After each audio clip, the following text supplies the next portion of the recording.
All right, so can you just put these investments in context? How should investors be viewing these investments into an Intel, Lithium Americas, Trilogy? Is this the White House essentially picking winners?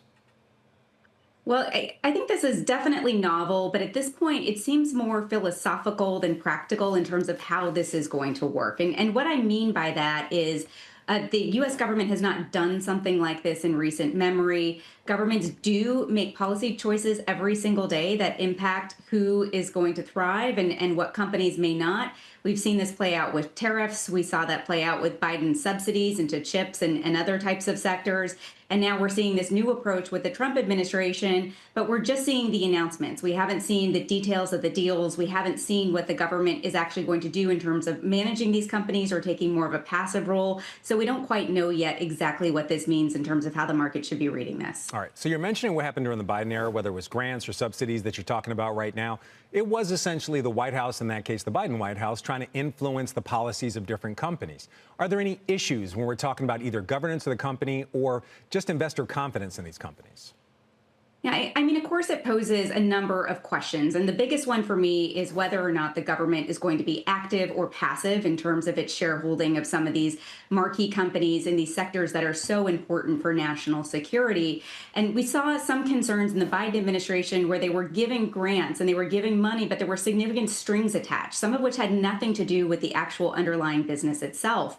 And so what I'll be watching for to see in terms of how these deals play out is whether or not the government, in fact, is requiring offtake agreements, whether they're getting involved in the nitty-gritty of the business, and whether what they're doing actually is going to distort markets or instead help markets where there's been a clear market failure in some of these critical supply chains. All right. I think the question a lot of people are trying to figure out, especially our audience, a lot of accredited investors, a lot of sophisticated investors that watch this show.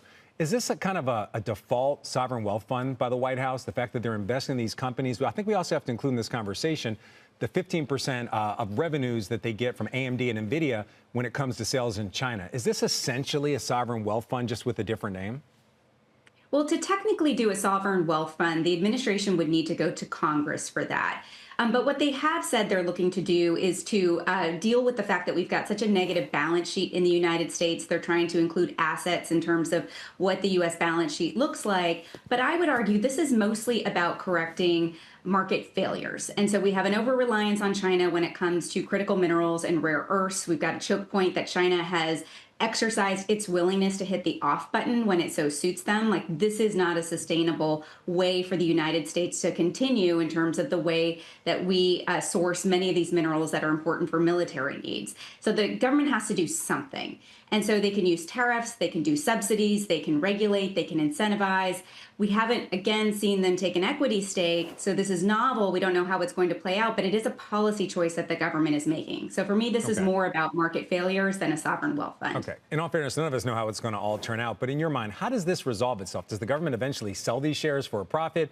Do they hold on to these shares indefinitely? Does the next administration essentially inherit the stakes in these companies? I mean, how do you see it playing out?